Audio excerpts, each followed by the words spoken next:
en las próximas sesiones. Pero hay muchísimo que conversar el día de hoy, donde todos estamos acá. Hay muchísimo que conversar el día de hoy específicamente sobre varios temas que tienen que ver con inclusión social y no solo con los planes que nosotros conocemos, planes que pueden beneficiar directamente, solventar económicamente de manera directa a muchísimas familias y los planes que ya hemos visto desde gobiernos anteriores, por supuesto, sino que también tienen que ver con temas de beca. ¿No es cierto? Que nosotros incluso hemos accedido, hemos visto, hemos podido conocer, son muy importantes, pero hay muchos puntos específicos que aquí se tienen que tocar y para eso está la viceministra de Políticas y Educación Social del Ministerio de Inclusión Social, María Eugenia Mujica, nos acompaña. ¿Qué tal? ¿Cómo está? Muy buenas noches. Buenas noches, Maricel. ¿Cómo está? Muchas gracias. Muchas gracias por venir, al contrario, por estar con nosotras y aclararnos una serie de situaciones que tienen que ver con la ayuda social que se da, pero también con un tema de educación. En primer lugar, ¿en qué podemos converger entre ambas propuestas? ¿Cómo se puede dar esta ayuda social a través de la educación?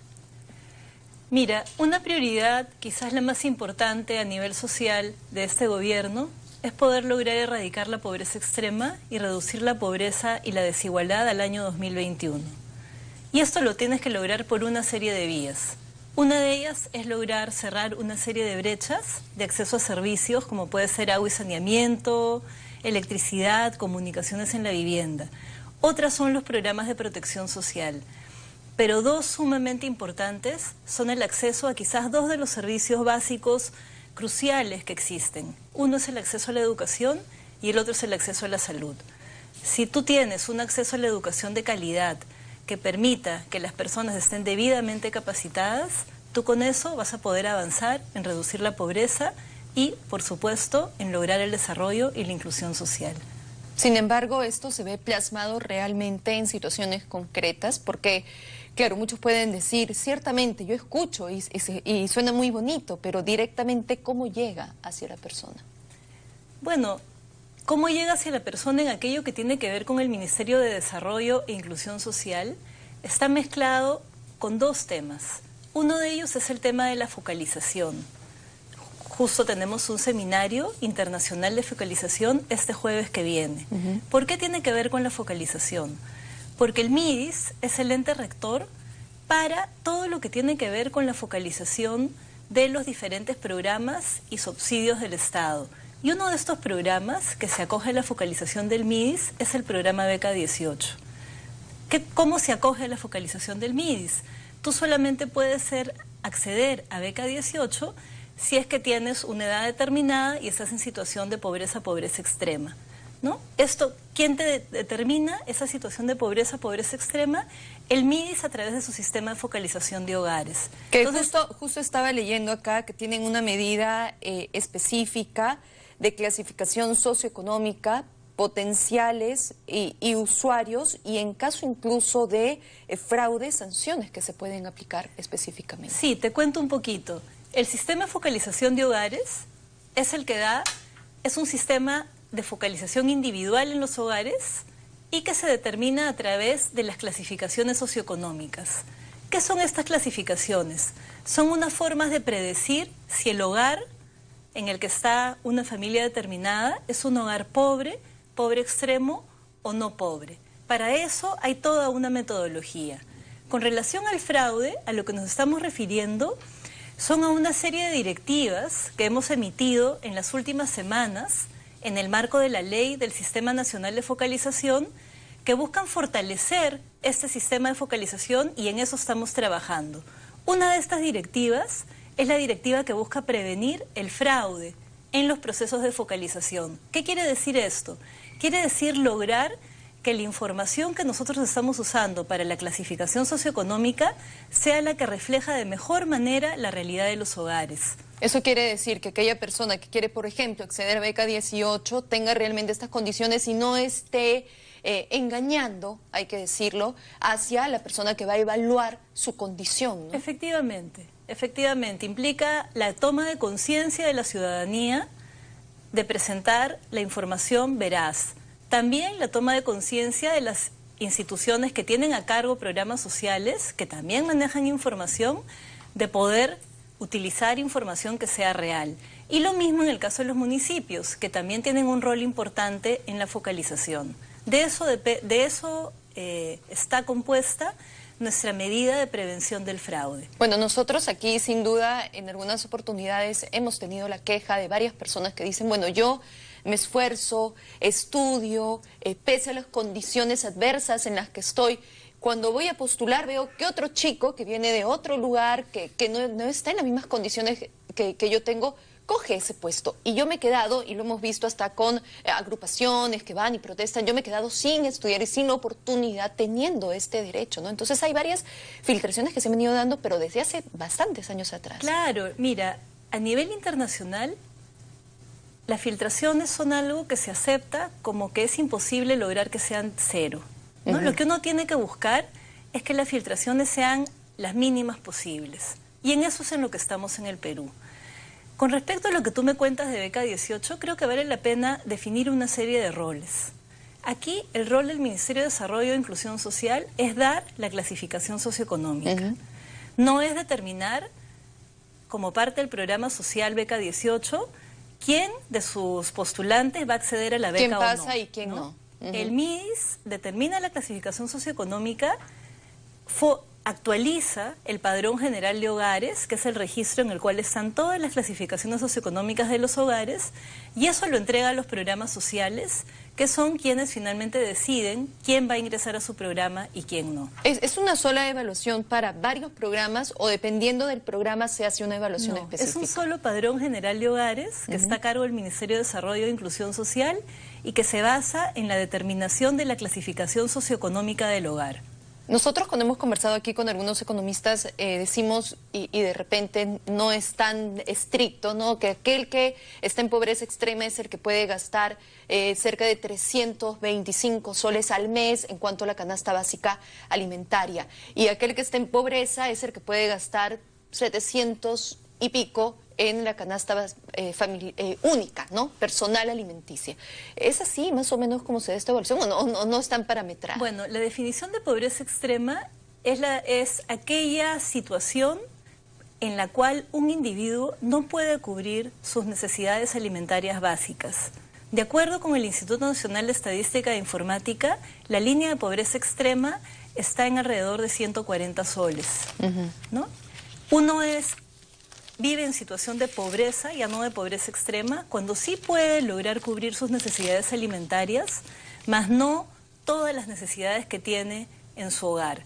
¿Cómo determinamos nosotros la clasificación socioeconómica? Nosotros determinamos la clasificación socioeconómica usando una metodología que mide las diferentes características que tiene un hogar determinado. Entonces, por ejemplo, ¿qué tipo de vivienda es? Si es de material noble, si es de otro material, ¿qué tipo de piso tiene? ¿Qué activos tiene ese hogar? ¿Tiene un vehículo? ¿Tiene algunos electrodomésticos, por ejemplo, en él? Esas son las medidas que nos permiten determinar, como una manera de predecir, en qué situación socioeconómica tiene un hogar determinado. Y nosotros lo que hacemos en esta metodología es identificar pobreza, pobreza extrema y no pobreza. Al final se acerca mucho, por supuesto, a las definiciones y a las metodologías que se utilizan por el Instituto Nacional de Estadística e Informática, pero la manera en la que procedemos es diferente. Claro, hacen una evaluación mucho más directa y no solo por cuánto económicamente pueden gastar. Y evaluamos hogar por hogar. ¿Y qué han encontrado de repente en estos últimos meses, a diferencia de lo que puede haber sido en años anteriores? ¿Es el mismo nivel de pobreza extrema, el mismo nivel de pobreza? Yo no te puedo decir, no te puedo hablar de la pobreza extrema o de la pobreza del país en general, porque con lo que nosotros trabajamos es con un padrón general de hogares. Exactamente, como un censo, como el que todos conocemos, ¿no es cierto?, pero específicamente para determinar si es que hay o no. Pero ese porcentaje es mucho más alto en sus evaluaciones, ¿o no, el de pobreza extrema? Es un porcentaje en el cual las proporciones entre pobreza y pobreza extrema más o menos reflejan la situación nacional si uno mira las encuestas nacionales de hogares.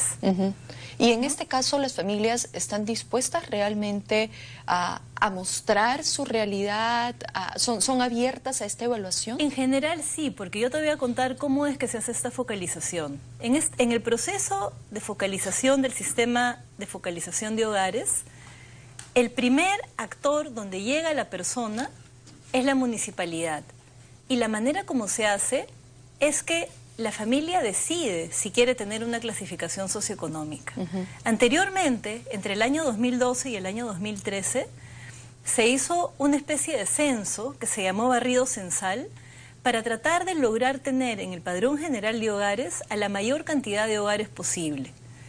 Ese es un proceso muy interesante, muy costoso, no se puede hacer todos los años. Entonces se logró tener una proporción importante de los hogares dentro de este padrón y posteriormente se tomó la decisión a partir del año 2014 de que en adelante la focalización iba a hacerse a demanda. ¿Qué quiere decir esto? Que los nuevos hogares que querían tener una clasificación iban a ir a la municipalidad a pedirla.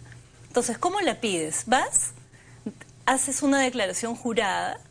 Esa declaración jurada pasa por todo un sistema de consistenciamiento de información, pero luego los miembros de la municipalidad van a la casa a verificar si aquello que tú dijiste es verdad. A partir de ello se corre el modelo y se da la clasificación. Entonces, en realidad, la generalidad de los hogares que quieren una clasificación están dispuestos a abrirse, claro, ¿no es cierto? Porque es dependiendo de esa apertura que se va a poder recabar esa información que se necesita. Ahora, depende entonces de cada municipio el informar a sus habitantes que existe esta oportunidad de clasificar y que no tienen que esperar que les toquen la puerta de la casa a ver si les va a llegar ayuda o no, sino que tienen por lo menos que ir y decir, bueno, aquí estoy presente, me interesa clasificar alguna clase de programa social, vengan a mi casa y hagan la evaluación. Tienes toda la razón. El rol del municipio es muy importante y no solo incluye levantar esa primera información de empadronamiento, sino también informar debidamente a la población a la que atiende. Y además para ser primer filtro. Así es. De lo que ustedes van a recibir como primera información. Y ¿no? ahí te puedo contar algo. Con motivo de la búsqueda de poder mejorar la forma como se gestiona la afiliación regular al régimen no contributivo del SIS, o sea, al régimen gratuito, logramos incluir en esa norma el permiso para que el MIDIS, con su propio presupuesto, hiciese una reasignación presupuestal, haciendo un estimado de los fondos que iban a resultar remanentes, para poder transferir a los municipios un monto importante para que puedan lograr fortalecer su proceso de empadronamiento. Entonces, hemos logrado una aprobación para poder transferir 15.6 millones de soles, que ya se empezaron a transferir en las últimas semanas, a aproximadamente 1.826 municipios del país. La idea es que con ese fondo los municipios puedan tener un poco más de herramientas y más recursos para poder hacer bien ese empadronamiento. Porque en los últimos años los municipios tenían que correr con su propio presupuesto para empadronar. Entonces tú tienes municipios que tienen muchos recursos, pero otros que están en una situación complicada. Entonces, con esta medida estamos tratando, y lo estamos empezando a lograr, fortalecer a los municipios para que puedan empadronar mejor. Porque además seguramente aquellos municipios que tenían mayor dificultad es porque su población en general tiene más dificultades. Tienes toda la razón, ¿no? Los municipios con mayores dificultades tienden a ser los que están más dispersos, donde hay una población en mayor situación de pobreza, a la que es más difícil de llegar. Y entonces se tienen unos buenos resultados en la coordinación, que desde ¿hace cuánto está con la municipalidad? ¿2014? Desde el año 2014 se empezó a trabajar de esta manera. Y cuando uno va y busca esta clasificación, también busca que lo ayude en una clase específica de programa. No sé, yo quiero que me clasifiquen porque mi hijo quiere estudiar beca 18, o yo quiero que me clasifiquen porque necesito pensión 65. En realidad los procesos deberían funcionar separadamente para no mezclar una cosa con la otra, ¿no? Hay una oficina, que es la oficina del CISFO, que se llama la Unidad Local de Empadronamiento, que hay en cada uno de los municipios. Y ahí el ciudadano o la ciudadana va y presenta su solicitud. Una vez que la obtiene, es que lo remiten a los distintos programas sociales, en función de lo que necesite. Bueno, la verdad es que es muy importante que la ciudadanía en general, en primer lugar, tome conciencia que esto es para ayudar a quien realmente lo necesita, ¿no? Y que no vayan a tocar la puerta del municipio y a quitar todo lo que tengan de la casa, ¿no? O irse a la casa de un vecino para clasificar en alguna clase de programa. Es el primer paso, creo, ¿no? Es muy importante eso, no solamente porque va a permitir, como tú misma dices, que llegue efectivamente el apoyo, la protección social a quien verdaderamente lo necesita, sino que cuando uno mira la información a nivel micro, sabes que de todas maneras, cuando se dan ese tipo de problemas, la verdad sale a flote, ¿no? Tarde o temprano sale la verdad. Las medidas que estamos dando para prevenir fraude ayudan a que esa verdad pueda salir a flote con mayor anticipación. ¿Y son las personas mismas las que van a ser multadas? Es dependiendo quién cometa el error. Si quien cometió el fraude es el ciudadano o la ciudadana, la multa es para él o para ella. Pero quien puede cometer el fraude también puede ser la municipalidad o también puede ser la intervención pública, la institución pública que está a cargo de la intervención focalizada. Entonces hay diferentes tipos de sanción para cada uno de estos actores. Bueno, importantísimo, me parece que se den sanciones y multas efectivas para que se dejen de dar estos filtros a los que hemos visto no nos hacen nada bien, ¿no? Así que ojalá que tenga resultados positivos. Y yo creo que es bien importante situar en el contexto, ¿no es cierto? Aquí no se trata de sancionar por sancionar, no se trata de focalizar por focalizar. Se trata, en el fondo, de lograr que la protección social del Estado llegue a quien tiene que llegar. Exactamente. Para poder lograr además una mejor asignación de los recursos públicos y poder contribuir de mejor manera a que al 2021 todos estemos mejor, haya menor pobreza y haya menor desigualdad. Es lo que esperamos nosotros también. Muchísimas gracias por haber venido y por habernos explicado un poco cómo funcionan todos estos temas. Gracias, Maricel. Y si me permites, claro, antes de terminar, quería recordarles que el día 18 de mayo tenemos nuestro seminario internacional sobre experiencias de gestión de focalización. Es un seminario muy importante. Vamos a poner en conocimiento todo aquello que estamos trabajando desde el Ministerio de Desarrollo e Inclusión Social y con los demás integrantes del Sistema Nacional de Focalización. Y vamos a poder además compartir experiencias con países que también están en la misma línea del Perú, que son México, Chile, Colombia y Brasil. Todos vamos a poder acceder al seminario porque lo vamos a transmitir en vivo por medio de nuestra página web www.midis.gov.pe. Así que muchísimas gracias. No, a ustedes por estar aquí esta noche. Gracias. Nosotros tenemos que ir